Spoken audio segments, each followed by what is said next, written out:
تیار نہیں، تو اس سے بڑھ کر یزید کی کیا موت ہوں گی؟ تو اگر ہوں گے بھی تو نہیں اٹھائیں گے، بولیں گے کہاں مرنا ہے کہ ہم کو ان حسینیوں کے بیچ۔ تو بہرحال آپ سب ماشاءاللہ کشتی نوح میں سوار ہیں، یعنی اہل بیت کی۔ تو آئیے میں آپ کو نبی کی زبانی ایک بشارت دے رہا ہوں کہ آپ کو نبی نے کیا بشارت دی ہے۔ بشارت سننا چاہتے ہیں آپ؟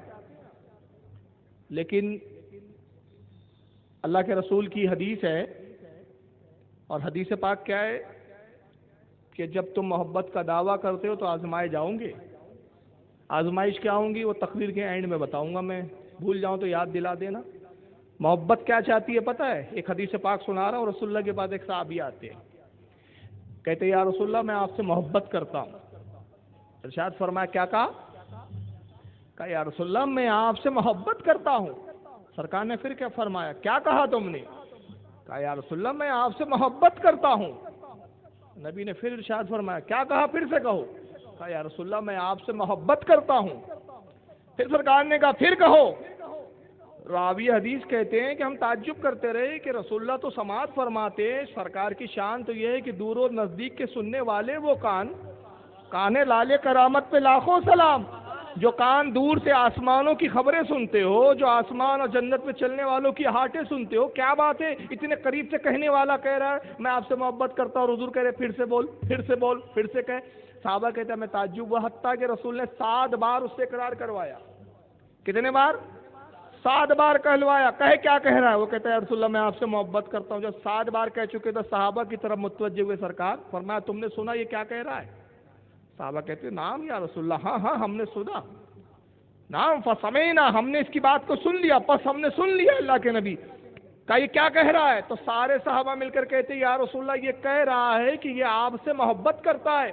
سرکار نے فرمایا سن لو، اس نے اقرار کیا کہ مجھ سے محبت کرتا ہے، تم نے گواہی دی کہ اس نے کہا کہ مجھ سے محبت کرتا ہے، تو اے شخص سن لے، اگر تو محبت میں سچا ہے تو پھر جان لے کہ جو مجھ سے اور میرے اہل بیت سے محبت کرتا ہے، تکلیفیں، پریشانی، مصیبتیں، آزمائشیں اس کی طرف ایسے آتی ہے جیسے سیلاب کا پانی آتا ہے۔ یہ ہے محبت کی دلیل۔ اگر تکلیفیں برداشت کرنے کی ہمت ہو تو آپ محبت میں صادق ہے۔ اگر آپ محبت رسول کی خاطر مصیبتوں کو جھیلنے کے لیے تیار ہے تو آپ محبت میں صادق ہے، ورنہ دعوے تو سب کرتے ہیں۔ دعویٰ کرنے میں کیا لگتا ہے؟ 2 منٹ نہیں لگتے، غوث کا دامن نہیں چھوڑیں گے، خواجہ کا دامن نہیں چھوڑیں گے، رسول کا دامن نہیں چھوڑیں گے، اہل بیت کا دامن نہیں چھوڑیں گے۔ سوال یہ ہے کہ جب آزمائش آتی ہے تب دیکھا جاتا ہے کتنا دامن پکڑا ہے۔ اب آزمائش کب آتی ہے وہ تو میں آگے بتاؤں گا، لیکن اگر آپ اپنی محبت میں سچے ہیں، اہل بیت سے محبت کرتے ہیں، تو آئیے رسول اللہ کی پھر بشارت سنیے۔ اس حدیث کے راوی اور کوئی نہیں میرے دوستو، خود مولا کائنات ہے۔ کائنات کا مولا روایت کر رہا ہے رسول اللہ سے، عن علی رضی اللہ تعالیٰ عنہ قال، مولا کائنات روایت کرتے کہتے ہیں قال رسول اللہ صلی اللہ علیہ وسلم، اللہ کے نبی نے ارشاد فرمایا ان اول من يدخل الجنہ، فرمایا علی جان جنت میں کون جائیں گا؟ سب سے پہلے جنت میں کون داخل ہوں گا؟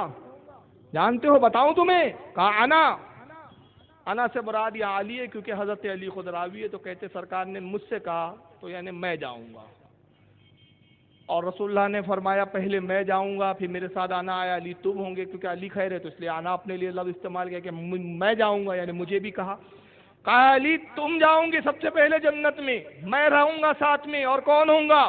وفاطمہ والحسن والحسین، میرے ساتھ فاطمہ ہوں گی، حسن و حسین، یہ 5 لوگ ہوں گے جو جنت میں سب سے پہلے جائیں گے۔ ایک نبی کا تن ہے، ایک علی کا تن ہے، ایک فاطمہ کا تن ہے، ایک حسن کا تن ہے، ایک حسین کا تن ہے۔ یہ تن ہے، یہ جب 5 جنت میں جائیں تو یہ پنجے تن ہے۔ سبحان اللہ سبحان اللہ، یہ سب سے پہلے پنجے تن جائیں گے جنت میں۔ سبحان اللہ۔ مگر ایک سوال آیا، بس اتنی حدیث میں نے پڑھ کے اب رک جائیں آپ اور تصور میں جائیں، یا اللہ جب یہ پہلے چلے جائیں گے تو ہمارا کیا ہوگا؟ ارے جب نبی چلے گئے، علی چلے گئے، فاطمہ چلے گئی، حسن و حسین چلے گئے، ہمارا کیا ہوگا؟ ہم تو گناہگار خطا کار، اور نبی خود کہہ رہے ہیں اولا سب سے پہلے، ان اولا سب سے پہلے، من یدخل الجنہ جو سب سے پہلے جنت میں داخل ہوں گے وہ ہم 5 ہوں گے، تو ہمارا کیا ہوگا؟ یہ سوال اٹھا، مولا کائنات کا ہم پر کرم، بالائے کرم کہ 1400 سال کے بعد کوئی سوال کرے، مولا کائنات نے ہم ساری امتیوں کی طرف سے اسی وقت خود سوال کر دیا۔ اور سوال کیا کیا؟ کہتے ہیں قل تو یا رسول اللہ فمحبونا، حضرت مولا کائنات کہتے ہیں میں نے نبی پاک سے عرض کی اللہ کے نبی جو ہم سے محبت کرتے وہ تو رہ جائیں گے، ان کا کیا ہوگا؟ اگر ہم جنت میں چلے جائیں گے تو نبی نے فرمایا قالا من ورائکم، علی غم نہ کرو، وہ تو ہمارے ساتھ ہمارے پیچھے پیچھے جنت میں چلے آ رہے ہوں۔ اب یہاں حدیث پہ ذرا غور کریں، بڑی پیاری حدیث ہے یہ۔ اب کن کن نے لکھی میں تو حوالے اور تخارج بعد میں دوں گا تاکہ اہل حدیث بھی اپنے چلو ور پانی میں ڈوب مر جائے کہ بیٹا ذخائر حدیث میں صرف بخاری مسلم نہیں ہے، رسول اللہ کی زندگی میں کروڑوں باتیں ہیں، صرف بخاری مسلم میں 733 حدیثیں نہیں ہیں نبی کی زندگی کے حالات۔ تو بہرحال وہ تو حوالے میں تخارج بعد میں بیان کر رہا ہوں، لیکن ایک ذرا لطیف نقطہ تو سنتے چلیے۔ میں آپ کے حیدرآباد میں آیا، میرے میزبان کون تھے آج بھائی؟ نام بتا دیجئے، میرے میزبان کون تھے؟ محمد سمیع الدین صاحب، ان کے گھر میں ٹھہرا ہوں۔ میں جب گیا تو انہوں نے کیا کیا، مجھے کار سے اتارا۔ سید غوث پاشا صاحب دیکھیے آل رسول ہے، اسی خاندان کے چشم و چراغ ہے، اللہ کا شکر ہے کہ آل رسول کی مجلس میں آل رسول کا مہمان تھا۔ سید پاشا صاحب نے کیا کیا، گاڑی سے اتارا تو مجھے گھر میں نہیں گھسا دیا، پہلے انہوں نے دروازہ کھولا اپنے گھر کا، بیل بجائی، ان کے گھر کا جو بھی فرد تھا ذمہ دار اس نے دروازہ کھولا، پاشا صاحب اندر گئے، مجھے نہیں کہا اندر آ جائیے، اندر گئے، جا کے انہوں نے اللہ جانے کیا دیکھا، انتظام وغیرہ دیکھا، کہا حضرت اندر آئیے۔ اور یہ ہر میزبان ایسی کرتا ہے، آپ کسی بھی میزبان کے ساتھ جب گھر جاتے ہیں اس کے تو کیا کرتا ہے، مہمان کو پہلے نہیں گھساتا اندر، پہلے خود جاتا ہے، اندر کے انتظامات دیکھتا ہے اور پھر کہتا ہے اصل تشریف لائیے۔ تو بات سمجھ میں آ گئی، جس کا گھر ہوتا ہے وہ پہلے، تو اہل بیت کی جنت تو وراثت ہے، تو نبی پہلے جائیں گے، انتظامات دیکھیں گے اور غلاموں سے کہیں گے اب چلے آؤ، اب تمہاری میزبانی کی جائیں گی۔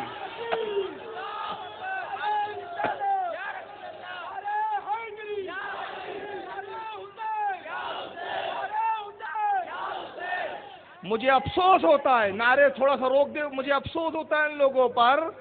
اچھا اب ایک بات اور، ایک مثال دیکھیں اسی تمثیل میں، میں حیدرآباد آیا ہوں، میزبان ہے جناب سید پاشا صاحب، اب وہ مجھے گھر لے جانا چاہتے ہیں، میں کہتا ہوں ارے آ رہا ہوں نا، میں ادھر ادھر ہی گھومتا رہا، وقت برباد کر دیا، جلسے کا وقت ہو گیا، یہ آ گئے صاحب ہمارے سب پورے انتظام، ارے آپ نے وقت برباد کیا، گھر پہ آرام بھی نہیں کیا، رکے بھی نہیں، جلسے کا ٹائم ہو گیا، تقریر کرنا ہے، تو اب میں تقریر کرنے آ گیا، ان کی میزبانی سے میں لطف اندوز ہو پایا؟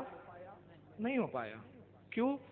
جو مقصد تھا، اگر ان کی میزبانی کا مجھے شرف حاصل کرنا تھا، ان کا کھانا اگر مجھے کھانا تھا، ان کے آگے لذیذ پکوان اگر مجھے اس سے فیضیاب ہونا تھا، طریقہ یہ تھا کہ ان کے گھر میں قیام کرتا، اگر میں گھر میں قیام نہ کروں، ادھر ادھر گھوم کے وقت برباد کرتا رہوں، کھانا گرم ٹھنڈا ہو جائے گا، کھانے لائق نہیں رہے گا، وقت برباد ہو جائے گا، جو مقصد کے لیے آیا ہوں مقصد کی طرف مجھے منتقل کر دیا جائے گا، لیکن اس میزبانی کا میں لطف نہیں اٹھا سکوں گا۔ تو مطلب یہ ہوا کہ میزبانی کا اگر لطف اٹھانا ہو، اگر کھانا اچھا لذیذ کھانا ہو تو میزبان کو کبھی مت چھوڑیے۔ مجھے افسوس ہوتا ہے کہ کچھ لوگوں نے جنت کے میزبان کو چھوڑ دیا، بورے لے کر ادھر ادھر گھوم رہے ہیں، سبحان اللہ سبحان اللہ۔ اور اعلیٰ حضرت نے کہا ادھر ادھر کیا گھوم کے وقت برباد کر رہے ہو، ابے تم جس مقصد کے لیے گھوم رہے ہو وہاں کچھ نہیں ملنے والا، اگر اس میزبانی کا لطف لینا ہے تو سن، تجھ سے اور جنت سے کیا مطلب، ارے وہاں بھی دور ہو، ہم رسول اللہ کے، جنت رسول اللہ کی۔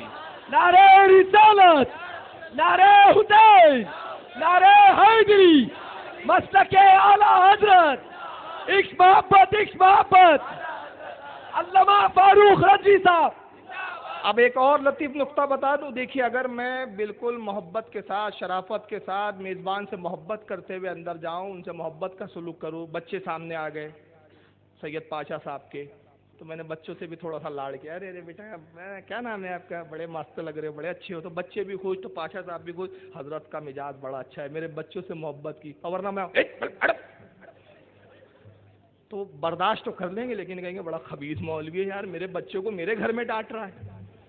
بات سمجھتے چلیں، مثال میں دیکھیے کتنی پیاری مثالیں آئیں گی، تو نتیجہ کیا ہوگا، انتظامات میں کمی ہو جائیں گی، محبت کیا تو پاشا صاحب کریں گے ارے چادر بدل دو، بستر اچھا بنا دو، بھائی حضرت بڑے اچھے مزاج کے ہیں، اچھا کھانا کھلاؤ، اور اگر میں نے پکٹ گیا تو بتا دینا دیو نا، کم وقت کو بھگاؤ، آ گیا ہے مردود، کہاں سے آ گیا چڑچڑا مولوی، تو میزبانی میں فرق آ جائے گا، ہے نا۔